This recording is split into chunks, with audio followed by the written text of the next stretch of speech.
રાજ્ય ચૂંટણી આયોગે સ્થાનિક સ્વરાજ્યની ચૂંટણીની તારીખ જાહેર કરી છે. આગામી 26 એપ્રિલ 2026ના રોજ સ્થાનિક સ્વરાજ્યની ચૂંટણી માટે મતદાન થશે અને મતગણતરી 28 એપ્રિલ 2026ના રોજ હાથ ધરાશે.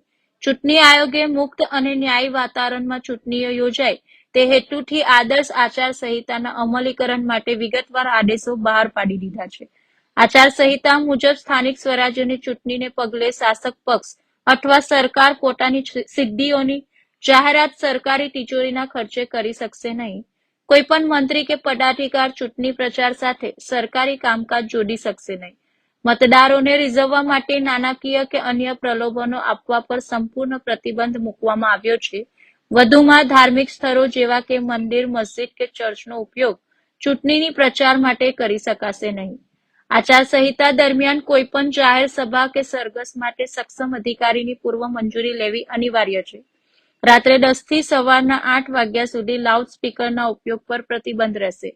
આ ઉપરાંત ચૂંટણી વિષયક કામગીરી માટે સરકારી વાહનો, હેલિકોપ્ટરો કે એરક્રાફ્ટનો ઉપયોગ કરી શકાશે નહીં.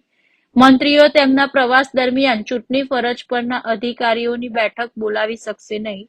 આચારસંહિતા દરમિયાન નવી યોજનાઓ, નાણાકીય ગ્રાન્ટ કે શિલાન્યાસ વિધિ કરવા પ્રતિબંધ છે, જેથી મતદારો પ્રભાવિત ન થાય. જો કે કુદરતી આફતો સમયે રાહત કામગીરી માટે આયોગની પૂર્વ મંજૂરીથી છૂટછાટ મળી શકશે.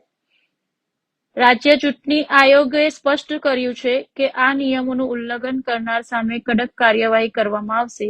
તમામ રાજકીય પક્ષો અને ઉમેદવારોએ આદર્શ આચાર સંહિતાનું ચુસ્તપણે પાલન કરવાનું રહેશે.